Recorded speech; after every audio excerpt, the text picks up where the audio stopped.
Bonjour famille, bonjour peuple de Dieu. Nous allons voir le renouvellement de l'intelligence sous un aspect particulier avec les déclarations prophétiques.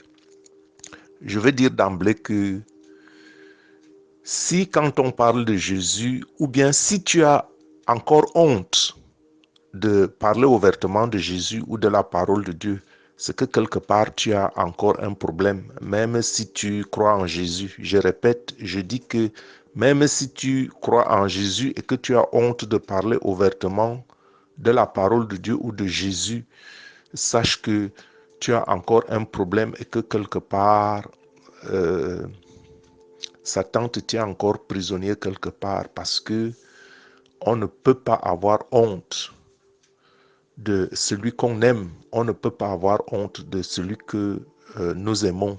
Imagine, toi, tu es marié, par exemple, tu es marié, tu as un mari ou bien tu as une femme et que tu as honte de cette femme, que tu as honte de parler de cette femme-là devant les gens. Je ne sais pas comment toi-même tu vas le juger. Donc, je dis que quelque part, tant que nous avons encore honte, tant que nous avons encore la peur de parler de Jésus ouvertement, nous avons un problème et ça peut être une des portes d'entrée que Satan utilise pour nous affaiblir et pour avoir le dessus et la domination sur nous. Et donc, voilà pourquoi j'ai pensé que nous traitions tous ensemble le thème du renouvellement de l'intelligence aujourd'hui, mais beaucoup plus sur un aspect pratique des prières par des déclarations prophétiques. Et c'est pourquoi je voudrais donc nous conduire à faire de puissantes déclarations prophétiques pour renouveler notre intelligence de qui Dieu veut que nous soyons. Je dis renouveler notre intelligence de qui Dieu veut que nous soyons. Ou bien alors renouveler notre intelligence qui nous sommes dans Dieu. Parce que notre identité terrestre ne témoigne pas toujours ce que Dieu veut que nous soyons. Et que nous sommes donc casés quelque part, peut-être que Satan nous a tout dépouillé et que nous nous retrouvions un peu comme malheureux, tristes, alors que nous sommes en réalité peut-être un roi qui ne se reconnaît pas comme roi parce que nous nous sommes fait voler. Et voilà pourquoi nous allons donc faire des déclarations prophétiques parce que j'ai déjà dit que notre parole a un certain impact, notre parole porte et voilà pourquoi nous prions. Les choses que nous disons, nous voulons les voir s'accomplir parce que il faut savoir que même quand on prie, il y a des prières qu'on adresse à Dieu afin que Dieu agisse, afin que Dieu nous exauce. Il y a aussi des prières qu'on adresse à nous-mêmes parce que Dieu nous a donné une certaine force. Hein? Alors on prend une certaine autorité dans la limite de la force et de la puissance que Dieu a déposée en nous, dans notre âme.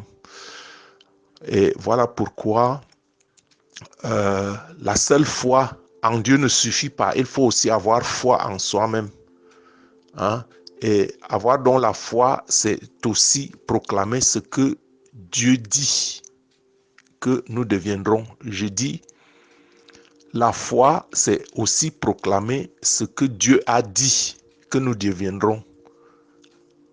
Je disais que la foi, c'est aussi proclamer ce que Dieu a dit que nous deviendrons afin que cela arrive en manifestation dans nos vies. C'est ce qu'on appelle seconder la grâce. Dieu dit quelque chose. Je vous donne la paix. Je vous donne la paix.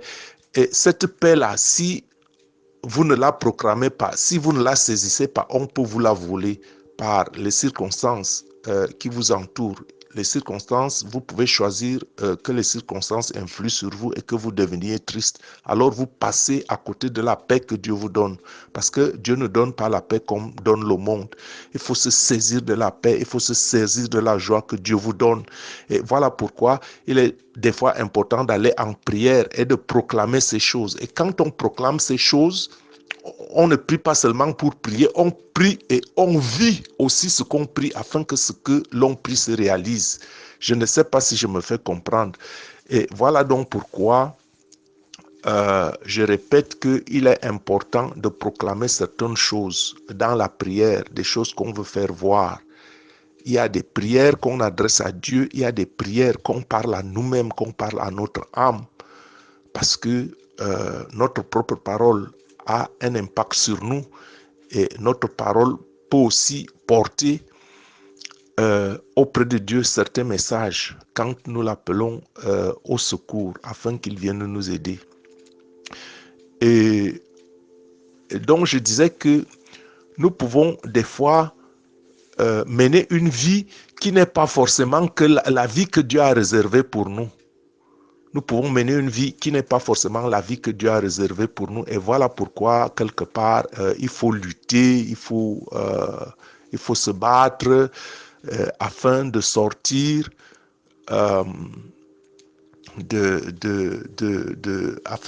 afin de sortir de notre condition, afin d'améliorer nos conditions. Parce que voici ce que dit, par exemple, Apocalypse au chapitre 5, verset 1. Voici ce que dit, par exemple, Apocalypse, chapitre 5, verset 1. À lui qui nous a aimés, c'est ici Jésus-Christ, à lui qui nous a aimés et qui nous a lavé de nos péchés dans son sang et nous a fait roi et sacrificateur pour Dieu le Père. À lui soit la gloire, la force au siècle des siècles. Amen. Vous voyez que ce chapitre de Apocalypse 5 au verset 1 dit à lui qui nous a aimés et qui nous a lavé de nos péchés par son sang. Ça veut dire que Jésus-Christ nous a déjà même lavé de nos péchés par son sang, alors que nous continuons à nous considérer comme pauvres pécheurs. Ça veut dire que quelque part, c'est notre état d'esprit, c'est notre façon de comprendre les choses qui doit changer. Parce que Jésus-Christ a déjà pardonné le péché passé, le péché présent et le péché à venir. Et il suffit donc de nous repentir, de nous saisir de son sacrifice, de son acte à la croix, afin que nous soyons purifiés, parce que nous ne sommes pas purifiés par nous-mêmes. Aucun acte humain, aucune action humaine ne peut nous permettre d'être saints, mais c'est le sang de Jésus qui nous lave. Donc quand nous sommes tombés, quand nous sommes dans la foi en Jésus-Christ, nous savons que nous avons un Père. Et quand un enfant se salit dans la boue dehors, alors la maman, le papa va le récupérer et le lave. Et c'est la même chose. Et voilà dans quel sens Dieu est amour. Il nous donne Jésus, que lorsque nous pataugeons dans la boue, que le sang de Jésus nous lave dans la foi. Et ce sang, quand nous sommes donc lavés, nous sommes des enfants dignes de Dieu. Et ce verset nous dit donc que il a fait de nous des rois et des sacrificateurs pour Dieu le Père. À lui soit donc la gloire, la force au siècle des siècles. Amen. Je vais donc déjà dire ici que quand on dit « il a fait de nous des rois et des sacrificateurs », cela ne ressemble à rien au roi de la terre, tel qu'on prétend, tel qu'on vous l'explique. J'en reviens tout à l'heure. Les rois de la terre ne sont pas ce que vous pensez. Les rois de la terre, c'est autre chose. Un roi et un sacrificateur, c'est quelqu'un qui est entièrement en Jésus-Christ et sur qui repose l'Esprit de Dieu. Il fait donc, il y a un esprit de sacrificature. Et maintenant, allons un peu en Apocalypse. C'est pour vous réveiller. C'est pour vous faire prendre conscience de qui vous êtes réellement en Jésus-Christ, si vous êtes vraiment dans la foi en Jésus, en esprit, en vérité. Apocalypse 26 nous dit donc, heureux et saints ceux qui ont part à la première résurrection. Heureux et saints ceux qui ont part à la première résurrection. La seconde mort n'a pas de pouvoir sur eux, mais ils seront sacrificateurs de Dieu et de Christ et ils régneront avec lui pendant 1000 ans. Le règne de 1000 ans, c'est sur la terre. Il faut donc comprendre que le règne de 1000 ans, c'est sur la terre. Et quand on parle donc de roi, c'est autre chose que ce que certaines églises veulent vous expliquer. Ce n'est pas les rois tels que vous le connaissez. Donc le 1000 de régnant est un règne sur la terre. Alors, quand la Bible parle des rois, ce n'est pas ce que vous pensez ou ce que l'on vous fait croire. Et voilà pourquoi en Exode au chapitre 19, verset 6, il est dit, vous serez pour moi un royaume de sacrificateurs, un royaume de sacrificateurs. Et dans un royaume de sacrificateurs, quand on parle de royaume, on parle donc de roi ici. Ce que nous avons vu un peu plus haut, vous serez pour moi des rois et des sacrificateurs. Vous serez pour moi un royaume de sacrificateurs et une nation sainte. Voilà les paroles que tu diras aux enfants d'Israël. Hein? Voilà les paroles que tu dis aux enfants d'Israël. Et j'ai déjà dit que le peuple d'Israël, par extension, aujourd'hui, ce sont les croyants de toutes les dominations religieuses. Je dis bien que le royaume d'Israël, aujourd'hui, c'est l'Israël spirituel, c'est-à-dire les croyants de toutes les dominations chrétiennes. Je n'ai pas dit de toutes les religions, mais j'ai dit de toutes les dénominations chrétiennes. Tous ceux qui ont accepté Jésus-Christ et l'adorent, et adore Dieu le Père en esprit et en vérité par la foi en Jésus-Christ. Et voilà ce que prophétisait donc Ésaïe au chapitre 61, verset 1. Mais vous, on vous appellera sacrificateur de l'Éternel et on vous nommera serviteur de notre Dieu. Vous mangerez les richesses des nations, vous mangerez les richesses des nations et vous vous glorifierez de leur gloire. On n'a pas dit ici les richesses du ciel, on dit bien les richesses des nations. Donc, je répète que le prophète Isaïe a dit, vous mangerez les richesses des nations parce qu'on vous appellera sacrificateur de l'Éternel. Et vous vous glorifierez donc de leur gloire. Je répète qu'on n'a pas dit ici les richesses du ciel, mais plutôt les richesses des nations. Et voilà pourquoi Paul dit donc en Romains au chapitre 12, verset 1, « Je vous exhorte donc, frères, par les compassions de Dieu, à offrir vos corps comme un sacrifice saint, agréable à Dieu, comme un sacrifice saint. » Et dans le mot sacrifice, il y a le mot sacrificateur ou sacrificature. À offrir vos corps comme un sacrifice saint, et celui qui fait donc de sa vie un sacrifice saint est un sacrificateur déjà en lui-même, un sacrificateur saint, agréable à Dieu, si que sera de votre part un culte raisonnable. Et voilà pourquoi j'ai dit que si tu as encore honte de parler de Jésus, c'est quand même quelque part un petit problème, je veux même dire un grand problème. Donc, devenons nous-mêmes comme des pierres vivantes, et édifions-nous pour former une maison spirituelle, un saint sacerdoce, afin d'offrir des victimes spirituelles agréables à Dieu par Jésus-Christ. Et voilà donc pourquoi l'apôtre Paul nous invite en Éphésiens au chapitre 4, verset 22, à nous dépouiller, eu égard à notre vie passée, du vieil homme qui se corrompt par les convoitises trompeuses. Mon frère, ma sœur, Dieu nous invite à être renouvelés dans l'esprit de notre intelligence et à revêtir l'homme nouveau, créé selon Dieu, dans une justice et une sainteté que produit la vérité. Et voilà donc dans quel sens Jésus-Christ disait à Nicodème, si quelqu'un est né de nouveau, il ne peut pas entrer au ciel. Pourquoi? Parce que il faut que nous mourions dans nos anciennes habitudes. Hein? Il faut que nous nous dépouillions, eu égard à notre vie passée. Il faut que nous nous dépouillions du vieux homme, que nous devenions un être nouveau. Parce que le vieux homme se corrompt par les convoitises trompeuses de ce monde. Dieu nous invite à être renouvelés dans l'esprit de notre intelligence et à revêtir donc un être, l'homme nouveau, à naître de nouveau. Un être donc créé selon Dieu maintenant, qui devient donc l'image de Dieu, pas cette image corrompue, hein, selon la justice de Dieu, dans une justice et une sainteté qui produit donc la vérité. Donc nous ne devons plus marcher selon notre ancienne nature, nous devons marcher selon la nouvelle nature, comme un nouvel homme. Nous ne devons plus vivre comme les païens qui marchent selon la vanité de leurs pensées. hein, qui marchent selon une intelligence obscurcie par toutes sortes de doctrines et de croyances étrangères à la connaissance de Dieu et à la vie de Dieu, hein, à cause donc des ténèbres qui les enveloppent et qui les recouvrent si facilement par les faux enseignements, hein, et témoignant même ici l'ignorance de la doctrine, parce qu'ils ignorent la doctrine de Jésus-Christ, ils ignorent qui est Jésus-Christ et par conséquent, ils ignorent aussi la doctrine pure de Jésus-Christ. Et je dis que ce que je dis ici peut aussi atteindre certains membres d'église, hein, qui sont accrochés aux rites, aux dogmes, aux pratiques, aux traditions de leurs ancêtres, hein.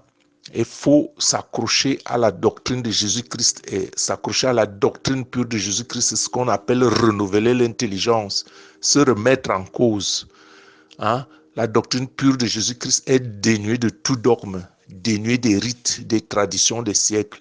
Et donc, n'endurcissons pas ce cœur à cet appel de Dieu. Cet appel de Dieu, l'appel à la sanctification. J'ai déjà dit que si quelqu'un a des problèmes à rechercher la sanctification, c'est que quelque part là, cette fois-là, c'est bien, mais il faut encore un peu s'améliorer, hein, parce que Dieu nous appelle à la sanctification sans laquelle personne ne verrait Dieu. Donc, rejetons tout fardeau, rejetons le péché qui nous enveloppe si facilement et courons avec persévérance dans la carrière qui nous est offerte, ayant le regard fixé sur Jésus, le chef et la consommation de notre foi. Repentons-nous et convertissons-nous pour que nos péchés soient effacés, afin que des temps de rafraîchissement viennent de la part du Seigneur. La nuit est avancée, le jour approche, dépouillons-nous donc des œuvres des ténèbres et revêtons les armes de la lumière. Recherchons la sanctification en reconsidérant nos voies, afin que des temps de rafraîchissement viennent de la part du Seigneur, de sorte que tout ce que nous faisons en parole ou en action soit à la gloire de Dieu le Père, au nom du Seigneur Jésus-Christ, afin que notre vie serve à sa gloire. Voilà pourquoi nous allons renouveler notre intelligence aujourd'hui, comme je l'ai dit, par des déclarations de foi qui vont briser les forteresses de la religion, parce que nous avons auprès de lui cette assurance que si nous demandons quelque chose selon sa volonté, il nous écoute. Il nous écoute. Je dis que nous avons cette assurance auprès de lui que si nous demandons quelque chose dans sa volonté, il nous écoute. Et voilà pourquoi donc nous allons faire des déclarations et nous savons que c'est des promesses que Dieu nous a données, qu'elles arrivent. Et il faut juste avoir la foi, c'est une question de foi. Je déclare donc au nom de Jésus-Christ que tu répéteras avec moi. Je vais parler lentement, tu répéteras après moi et tu peux toujours faire toutes ces déclarations. Je déclare au nom tout puissant de Jésus-Christ que je suis libre et je vivrai sur cette terre la liberté des enfants de Dieu. Je déclare au nom tout puissant de Jésus-Christ que je suis libre et je vivrai sur cette terre la liberté des enfants de Dieu. Je déclare au nom tout puissant de Jésus-Christ que je suis libre et je vivrai sur cette terre la liberté des enfants de Dieu.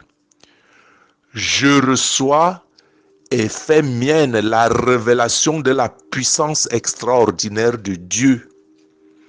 Dieu est tout puissant. Il met le pouvoir de Satan sous mes pieds et je marche dans la sainteté.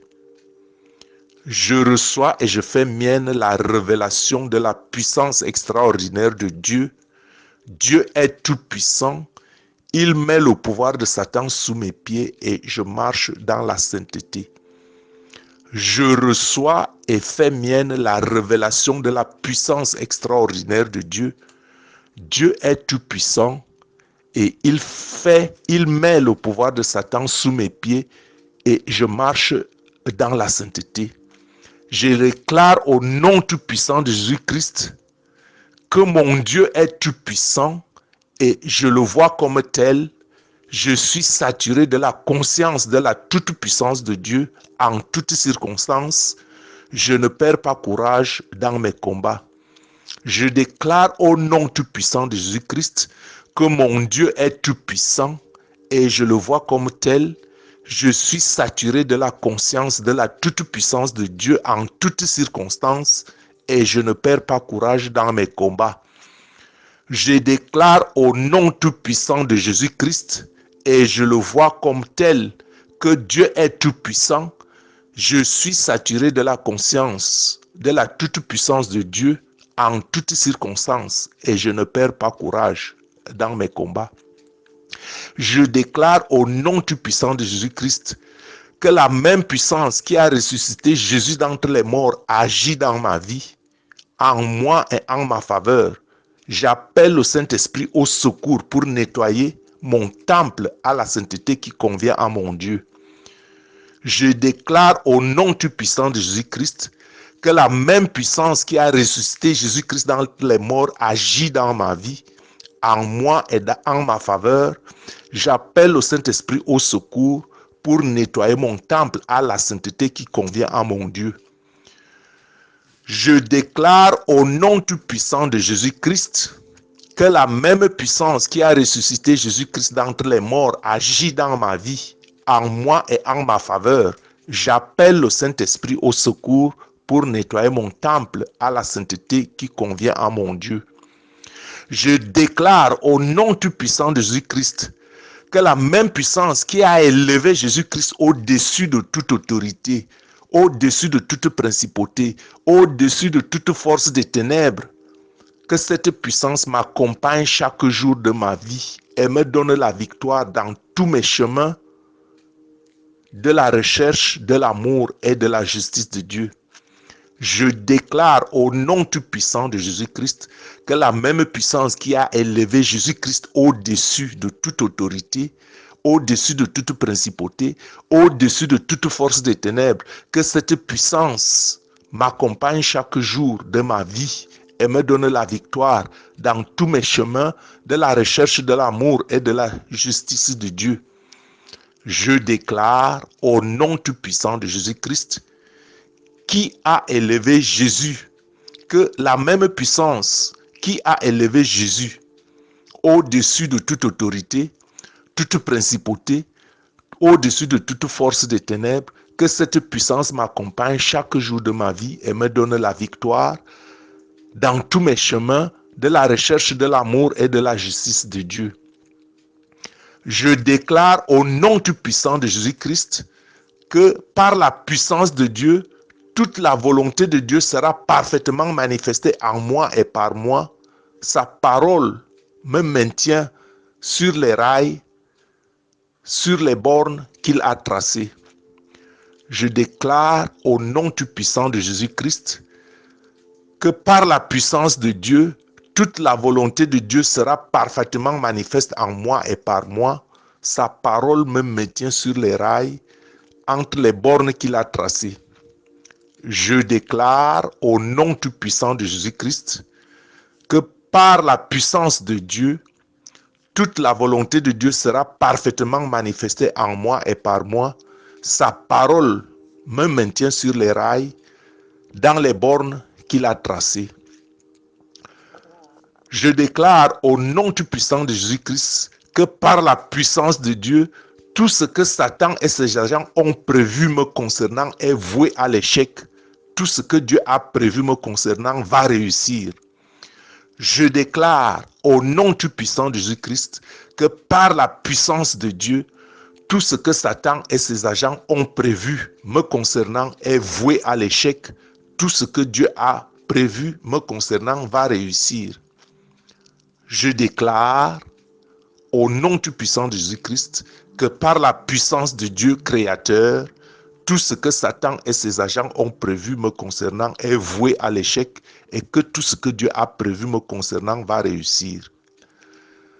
Je déclare au nom tout-puissant de Jésus-Christ que par la puissance de Dieu, j'annule tout projet, toute activité, toute déclaration démoniaque et satanique sur ma vie, et contre celle de ma famille, au nom tout puissant de Jésus-Christ. Je déclare par la puissance de Dieu que j'annule, au nom tout puissant de Jésus-Christ, tout projet, toute activité, toute déclaration démoniaque, toute activité démoniaque contre ma vie et celle de ma famille, au nom de Jésus. Je déclare au nom de Jésus que par la puissance de Dieu le Père, créateur du ciel et de la terre, j'annule tout projet, toute activité, toute déclaration démoniaque, toute œuvre satanique contre ma vie et contre celle de ma famille, au nom de Jésus. À la fin de chaque jour, je prends la ferme résolution de m'examiner. Je me répands et j'aurai vaincu des obstacles, terrassé des géants, alors je chante la louange à Dieu avant de lui confier mon sommeil. Le cas contraire, si je me suis mis en colère, je ne pécherai point contre mon Dieu, et que le soleil ne se couche pas sur ma colère, et je ne donnerai pas ainsi accès à Satan. Alors je me débarrasse de toutes mes amertumes, de tout sentiment de tristesse avant le coucher du soleil, afin de ne pas donner accès au diable pendant le sommeil. Dis donc ceci à ton âme, dis à ton âme: mon âme, pourquoi t'as-tu? Pourquoi gémis-tu au-dedans de toi? Espère en ton Dieu. Loue ton Seigneur qui te donne la victoire, car il est écrit: ils me combattront et ils ne me vaincront pas. C'est moi qui conclus maintenant. À l'issue de ces proclamations prophétiques, que la puissance qui est dans la parole de Dieu, que la puissance qui est dans la promesse de Dieu, que cette puissance de la promesse de Dieu s'accomplisse sur toi. Car l'Éternel dit, sa parole ne rentre pas à lui sans avoir accompli ce pourquoi elle est sortie. Ces déclarations prophétiques sont des promesses que le Seigneur a données à son peuple. Ces déclarations se révéleront et se manifesteront assurément dans ta vie. Si tu gardes la foi, je conclus. Tu es digne, notre Seigneur et notre Dieu, de recevoir la gloire et l'honneur et la puissance, car tu as créé toutes choses et c'est par ta volonté que toutes choses existent. C'est par ta volonté que toutes choses ont été créées. Donc, si quelqu'un parle, que ce soit en annonçant les oracles de Dieu, si quelqu'un remplit un ministère, qu'il le remplisse selon la force que Dieu communique, afin qu'en toutes choses, Dieu soit glorifié par Jésus-Christ, à qui appartiennent la gloire, la puissance et l'honneur au siècle des siècles. Amen. Que ces déclarations prophétiques trouvent place dans ta vie, que tu les saisisses dans la foi comme tu les as prononcées et qu'elles s'accomplissent à coup sûr dans ta vie par la foi que tu mets en Jésus-Christ, car la parole du Seigneur, et c'est sa promesse, ne rentre pas à lui sans avoir accompli ce pourquoi elle est sortie. Sois béni au nom tout puissant de Jésus-Christ. Prends conscience de qui tu es en Jésus-Christ. Renouvelle ton intelligence. Et sache que la victoire est la tienne. Au nom de Jésus. Amen. Je suis votre serviteur et frère Gabriel Messi. Soyez bénis au nom tout puissant de Jésus-Christ et que vos vœux s'accomplissent. Amen.